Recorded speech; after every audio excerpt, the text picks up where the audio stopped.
ఈ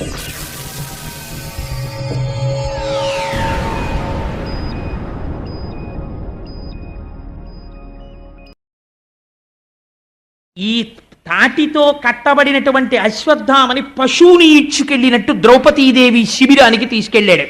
అక్కడ మారేశాడు. ద్రౌపది, నీకు చెప్పాను వీడి శిరస్సుని నీ కాలుతో తన్నమని. తీసుకొచ్చి అశ్వత్థామని అక్కడ పడేశాను. ఇప్పుడు నా ప్రతిజ్ఞ నెరవేర్చుకుంటానన్నాడు. ద్రౌపదీదేవి చూసింది అశ్వత్థామని. ఏ ద్రౌపది చూసిందండి? నేను 2-3 ఉదాహరణలు మీకు భారతంలోంచి చెప్పాను. అటువంటి ద్రౌపది చూసింది అశ్వత్థామని. ఏం చేశాడు?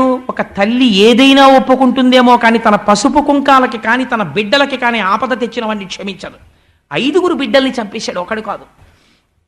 ఆయన్ని చూసి వెంటనే నమస్కారం చేసింది. నమస్కారం చేసి ఆవిడంది, మహానుభావ అశ్వత్థామ, మా మగవారలందరూ నా భర్తలైనటువంటి ధర్మరాజు, భీముడు, అర్జునుడు, నకులుడు, సహదేవుడు ఉన్నారే, 5 నీ తండ్రి గురువు. అనేకమైనటువంటి అస్త్రములను ప్రయోగించడం, ఉపసంహారం చెయ్యడం నీ తండ్రి ద్రోణాచార్యుడు మా భర్తలకి నేర్పాడు. ఆ కారణం చేత వాళ్ళు కురుక్షేత్రంలో గెలవగలిగారు. ఆత్మావై పుత్రనామాసి. తండ్రి తన కొడుకు రూపంలో భూమి మీద తిరుగుతూ ఉంటాడు. నువ్వు మా గురుపుత్రుడవు, అందుచేత నీకు నీ యందు నాకు నా భర్తల యొక్క గురువు దర్శనమవుతున్నాడు. ఇటువంటి నీకు నీ పాదముల వంక శిరస్సు పెట్టి చూసి నమస్కరిస్తున్నాను. అందుకు నేను ఒక్క మాట అనను. ఎంత ధర్మం పాటిస్తోందో ద్రౌపదీదేవి, మీరు ఆలోచించండి. ఇది ద్రౌపది అంటే అని ఆవిడంది. ఉద్రేకంబునరారు శస్త్రధరులై యుద్ధావనిన్లేరు, కించి ద్రోహంబును నీకు చేయరు, బలోచ్చేకంబునన్ చీకటిన్ నిద్రాకారుల చిన్ని పాపలరణ ప్రౌఢ క్రియాహీనులన్ నిద్రాసక్తుల సంహరింపనకట నీ చేతులెట్లాడెనో అంది. ఆవిడ కోపం లేదు, ఎంత మాట అందో చూడండి. ఉద్రేకంబునరారు శస్త్రధరులై, కోపంతో మిగిలిన అశ్వత్థామని చంపేస్తానని నా పిల్లలు అస్త్రాలు పట్టుకుని శస్త్రాలు పట్టుకుని యుద్ధభూమికి రాలేదు. యుద్ధావనిన్లేరు, పోనీ అమ్మా పట్టుకురాకపోతే యుద్ధభూమిలో కనబడ్డారు, చంపేశానందామా? యుద్ధావనిన్లేరు, కించి ద్రోహంబును నీకు చేయరు. ఇతపూర్వం ద్రోహం చేశారమ్మా, చంపేశానంటావా? నీకు ద్రోహం చెయ్యలేదు. బలోచ్చేకంబుతో చీకటిన్ నిద్రాసక్తుల చిన్ని పాపల రణ ప్రౌఢ క్రియాహీనుల, అపారమైనటువంటి నిద్రలో సుషుప్తిలో ఉన్నటువంటి నా కుమారులు యుద్ధము చెయ్యడమునందు ఆసక్తి లేనివారై గాఢ నిద్రలో ఉన్నటువంటి వారు. ఇటువంటి వారిని ఎవ్వరినీ చంపకూడదు. నీకు ధర్మం తెలుసు, బ్రాహ్మణ పుట్టుక పుట్టావు, ద్రోణాచార్యుడికి కొడుకువయ్యావు. నిద్రాసక్తులై చిన్ని పాపల సంహరింపనకట నీ చేతులు ఎట్లా ఆడెనో, నీకు ధర్మం జ్ఞాపకం రాలేదా అని అడిగింది. నాకు ధర్మం జ్ఞాపకం వచ్చిందే. 5 కొడుకుల్ని చంపినవాడు ఎదురుకుండా నిలబడితే ఒక మాట అనకూడదు. గురుపుత్రుడు, పుత్ర రూపంలో ఉన్న గురువు కాబట్టి నేను అనకూడదని నమస్కరిస్తున్నాను ఇంత బాధలో. రాత్రి చంపేటప్పుడు నీకు ఈ విషయాలు జ్ఞాపకం రాలేదా అని పరోక్షంగా అడిగింది.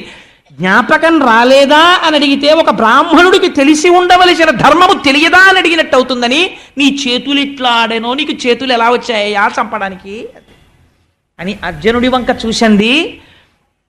అక్కట పుత్రశోక జనితాకుల భార విషణ్ణ చిత్తనై పొక్కుచునున్న భంగి నిన్ను బోర్ర కిరీటి నిబద్ధు చేసి నేడిక్కడ కిచ్చి తెచ్చుట సహింపనిదై భవదీయ మాత నేడెక్కడ ఎట్టి శోకమున ఏ క్రియ ఏడ్చుచు మొక్కుచున్నదో. అర్జున, నేను ఎందుకు బాధపడుతున్నానో తెలుసా? 5 పిల్లలు సంహరింపబడిన తరువాత చచ్చిపోయారని నేను ఏడ్చాను ఇప్పటిదాకా. కానీ సాక్షాత్తు యమధర్మరాజుల పగపట్టి 2 చేతులతో అస్త్రాలు ప్రయోగించగలిగినటువంటి నైపుణ్యం ఉన్నవాడివై గాంధీవం పట్టుకుని రథమెక్కి పగపట్టి అశ్వత్థామ దగ్గరికి వెళ్ళి పశువుని కట్టినట్టు కట్టి రథంలో పెట్టి ఇక్కడికి తీసుకొచ్చి నిలబెట్టావని ఈ పాటికి కృపికి వార్త అంది ఉంటుంది. కృపి అంటే ద్రోణుడి భార్య.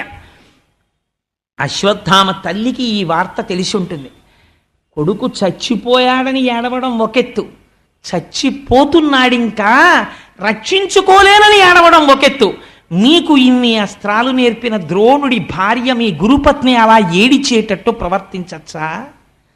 అక్కట పుత్రశోక జనితాకుల భార విషణ్ణ చిత్తనై పొక్కుచునున్న భంగి నిన్ను బోర కిరీటి నిబద్ధు చేసి నేడిక్కడ కీడ్చి తెచ్చుట సహింపనిదై భవదీయ మాత నేడెక్కడ ఎట్టి శోకమున ఏ క్రియ ఏడ్చుచు మొక్కుచున్నదో.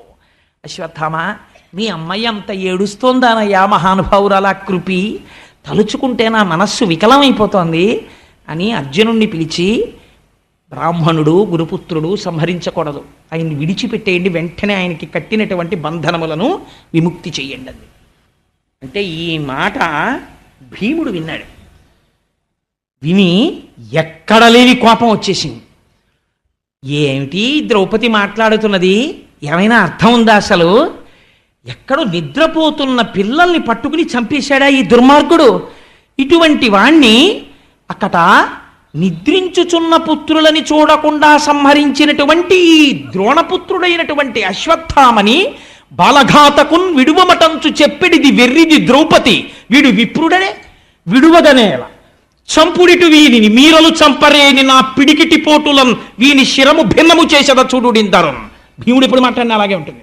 తిక్కన గారు విరాట పర్వంలో అంటారు, ఆయన వెళ్ళిన పోస్ట్ ఏమిటంటే వంటలవాడిగా వెడుతూ ఆయన అంటాడు ధర్మరాజుతోటి, పరియ పాపంగ దునియగా విరువవలయు ఎడద కాళ్ళుల చేతుల అణచిపెట్టి అణగి ముక్కలు చేసి పొయ్యిడుదు గాని కత్తి గొడ్డలి అడగని కట్టియలకు అన్నాడు. తిక్కన గారి పద్యాలు. అన్నయ్య, నేను వంట ఎలా చేస్తానో తెలుసా? పెద్ద పెద్ద మొద్దులు పట్టుకొచ్చి నా భుజాబలంతో చీల్చేసి నా గుండెల మీద పెట్టి విరిచేసి నా తొడల మీద పెట్టి నొక్కేసి పొయ్యిలో బారేసి వంట చేస్తాను తప్ప కత్తి గొడ్డలి గుచ్చుకోనన్నయ్య కట్టెలు కొట్టడానికి అన్నాడు. దిక్కుమాలిన కట్టెలు కొట్టడానికి అంత పౌరుషం ఎందుకండి? ఆయన పౌరుషం అటువంటిది. అందుకని ఆయన అన్నాడు భీమసేనుడు, బాలఘాతకున్ విడువమటంచు చెప్పెడిది వెర్రిది ద్రౌపది వీడు విప్రుడే విడువగనేల చంపుడిటు వీనిని మీరలు చంపరేని నా పిడికిటి పోటులన్ వీని శినము భిన్నము చేసేద చూడుడిందరు. వీడు పిల్లల్ని చంపేసినవాడు, వీడు నిద్రపోతున్న పిల్లల్ని చంపేసినవాడు గురుపుత్రుడు వదిలేయమంటుంది ఆవిడ ద్రౌపది. వెర్రిది, దానికి తెలియదు పాపం. చంపేవతల మారాయండి వీడిని. మీ అందరికీ అనుమానమా? గురుపుత్రుడు చంపకూడదు అనుకుంటున్నారా? అలా అనుకుంటే చెప్పేయండి, భయం లేదు. నా పిడికిటి పోటులన్ అంటే వెక్కిరిస్తున్నాడు అర్జునుడిని. ఎందుకయా నీ గాంధీవంది కుమాలింది కాల్సనా? నాకు గాంధీవాలు బాణాలు అక్కర్లేదయా. ఎలా చంపేస్తానో తెలుసా? నా పిడికిటి పోటులన్ 4 గుద్దులు గుద్దేస్తానా తలకాయ మీద. తలకాయలు కదా కోసేశాడు, తలకాయ ముక్కలైపోతుంది. చూతురు కానీ చూడండి, మీరు చంపుతారా నేను చంపేనా అన్నాడు. అంటే ఇప్పుడు మాట్లాడడం ధర్మరాజుకు కూడా కష్టమే. భీముడికి ఆగ్రహం వచ్చేస్తే కృష్ణుడు అన్నాడు, అర్జున నేను నీతో ఒక మాట చెప్తాను, చాలా జాగ్రత్తగా విను. నేను చెప్తున్నటువంటి మాటని. అవ్యుడు కాడు శిశుహంత దురాత్మకుడు అతతాయి. కృష్ణుడు మాట్లాడితే ఎలా ఉంటుందో భాగవతంలో మీరు చూడాలి. ఆ అంధీకరించినటువంటి పోతనగారి పాదపద్మములకు శిరస్సు ఉంచి నమస్కరించాలి మహానుభావుడు. అవ్యుడు కాడు శిశుహంత దురాత్మకుడు అతతాయి, బ్రహ్మబంధుడది తప్పదు నిక్కము, బ్రాహ్మణోన హంతవ్యమటంచు వేదము పలికెడు కాన ధర్మబుద్ధి కర్తవ్యము వీనికాచుట యథాస్థితి చూడుము పండవోత్తమ అన్నాడు. అర్జున నేను నీకో మాట చెప్తాను. నువ్వు ప్రతిజ్ఞ చేశావు. ఏమని ప్రతిజ్ఞ చేశావు? ఎవడు ఉపపాండవుల్ని సంహరించాడో వాడి తల కత్తిరించేస్తానని ప్రతిజ్ఞ చేశావు. నేనంటున్నాను, అవ్యుడు కాడు శిశుహంత దురాత్మకుడు అతతాయి, వీణ్ణి క్షమించవలసినటువంటి పని లేదు. ఒక పెద్ద బిరుదిచ్చాడు కృష్ణ పరమాత్మ, అతతాయి. అతతాయి అంటే ఇల్లు కాల్చేసేవాడు, విషం పెట్టేవాడు, హత్యలు చేసేవాడు, ఇలాంటివన్నీ అతతాయి అని పిలుస్తారు. బుద్ధినందు కలిగేటటువంటి ఆ ఉద్రేకాన్ని అణుచుకోకుండా ధర్మాధర్మ విచక్ష లేకుండా ప్రవర్తించేవాడు. అటువంటి ఆతతాయి హంతవ్యుడు, కాబట్టి చంపేవతల పారేయచ్చు. కానీ బ్రహ్మబంధుడది తప్పదు నిక్కము. ఆయన బ్రాహ్మణుడు, అది నిజం. ద్రోణాచార్యుడి యొక్క కొడుకు. బ్రాహ్మణోన హంతవ్యమటంచు వేద విదితంబగు. వేదం ఏం చెప్తోంది? బ్రాహ్మణుణ్ణి చంపకూడదని చెప్తోంది. వేదం ఎవరు చెప్పారండి? వేదం ఎవరు రాయలేదు. ఎవరు చెప్పారు? ఈశ్వరుడి యొక్క పలుకే వేదం. అందుకే శృతి, దాన్ని ఎవరు రచించలేదు. వేదం అపౌరుషేయము. కాబట్టి ఎవరు చెప్పారు? కృష్ణుడే చెప్పాడు, ఈశ్వరుడు కాబట్టి. కాబట్టి నేనేం చెప్పాను? బ్రాహ్మణుణ్ణి చంపద్దని చెప్పాను. నేను ఇప్పుడు ఏం చెప్తున్నాను? వీడిని చంపేయమని చెప్తున్నాను. ఎందుకు చెప్తున్నాను? ఆతతాయి, చంపేయమన్నాను. బ్రాహ్మణోన హంతవ్యమటంచు వేద విదితంబగు. నేనే వేదంలో చెప్పాను. ఏమని చెప్పాను? ఎన్ని తప్పులు చేసినా బ్రాహ్మణుణ్ణి చంపకూడదని చెప్పాను. కాబట్టి అర్జున నువ్వేం చేస్తావో తెలుసా? ధర్మబుద్ధి కర్తవ్యము విని కాచుట. ఆతతాయి కాబట్టి చంపేయాలి, బ్రాహ్మణుడు కాబట్టి క్షమించాలి, చంపకూడదు. అది నేనే చెప్పాను. ఇది నేనే చెప్తున్నాను, ఈ రెండు నేనే చెప్పాను. కర్తవ్యము వినికాచుట యథాస్థితి చూడుము పాండవోత్తమ, ఇప్పుడు ఏం చేయాలో అది నువ్వు చెయ్యి అర్జున అన్నాడు. ఏమిటండి మాట ఈ పద్యం, ఏమైనా అర్థం ఉందా అసలు? ఈ వెంటనే అర్జునుడు ఏమన్నారు, ఏమండే మాస్టర్ మీరు ఏదైనా మాట్లాడితే ఏదో ఓటు మాట్లాడండి, చంపే అనైనా చెప్పండి, సంపద్దు అనైనా చెప్పండి, మాకు మీరంటే గౌరవం. సంపద్ అంటారా వదిలేస్తాను అశ్వత్థామని, చంపే అంటారా చంపేస్తాను. బ్రాహ్మణోన హంతవ్యము సంపద్దని నేనే చెప్పాను, ఆతతాయి చంపేమని నేనే చెప్తున్నాను. ఏది చెయ్యాలో అది చెయ్యటేమిటి మరి? అలాంటప్పుడు ఈ రెండు చెప్పడం ఎందుకు అనాలి అర్జునుడు. ఈ మాటలు కృష్ణ పరమాత్మ చెప్పిన తర్వాత అర్జునుడు ఏం చేశాడోట తెలుసా అండి? ఏమి రచనండి పోతన గారిది. విశ్వస్తుత్యుడు చక్రశూరుడు మహావీరుండు ఘోరాసిచే అశ్వత్థామ శిరోజముల్ తడిగి చూడాంతర్మహారత్నమున్ శిశ్వత్కీర్తి వెలుంగ పుచ్చుకొని పాశవ్రాత బంధంబులన్ విశ్వాసంబున ఉచ్చిత్రోచ శిబిరోర్వీ భాగంబునన్ బాసిపోన్నన్నారు. విశ్వస్తుత్యుడు లోకమంతటి చేత స్తుత్యుడు ప్రశంసింపబడినవాడు. విశ్వం శ్రీ మహావిష్ణువు యొక్క పేరు. నారాయణుడు సంతోషించేటట్టు ప్రవర్తించగలిగిన ప్రవర్తన ఉన్నవాడంటే ధర్మములో ప్రవర్తిస్తున్నాడు ఇవాళ అర్జునుడు. ఎలా ప్రవర్తిస్తున్నాడు? బ్రాహ్మణ కుమారుడు చంపకూడదు, ఆతతాయి చంపేయాలి. ఇప్పుడు చంపకూడదు చంపాలి రెండు వచ్చాయి కాబట్టి చంపినంత పని చేసి చంపకుండా వదిలేయాలి, అది దాని అర్థం. కాబట్టి ఏం చెయ్యాలి? పూర్తి ముండనం చేసేయాలి. బ్రాహ్మణుడయ్యుండి పిలక లేకుండా ముండనం ఎలా చేసేస్తారు? బ్రాహ్మణుడిని గుర్తేమిటి? శిఖ ఉండాలి, చిన్న జుత్తైనా ముండనం చేయించుకునేటప్పుడు పిలక ఉంచుకొని ముండనం చేయించుకోవాలి. ఆ తర్వాత కొంచెం పెరిగిన తర్వాత కలిసిపోతే వాడి దోషం కాదనుకోండి. అందుచేత చిన్న పిలకుంచుకుని ఉండనం చేయించుకోవాలి, అంతేగాని పూర్ణ ముండనం చేయించుకోకూడదు. అందుకని పూర్ణ ముండనం చేసేయాలి, చేసేస్తే వాడు చచ్చిపోయినట్లు లెక్క. అందుకని చెప్పి ఇప్పుడు ఏమైంది? విశ్వస్తుచ్యుడు శక్రశూరుడు మహావీరుండు ఘోరాసిచే ఒక కత్తి ఒకటి తీశాడు. తీసి తనంత తాను తన తేజస్సు పోగొట్టేసుకున్నాడు అశ్వత్థామ. ఎప్పుడు పోగొట్టేసుకున్నాడు? ఉపపాండవుల్ని ఎప్పుడైతే ధర్మం తప్పి చంపాడో అప్పుడే కాంతిహీనుడైపోయాడు. ఇప్పుడు కొంత కాంతి ఇంకా మిగిలింది. ఎందుకు మిగిలింది? పుట్టుక చేత అశ్వత్థామకి శిరస్సు మీద ఒక మణి ఉంది.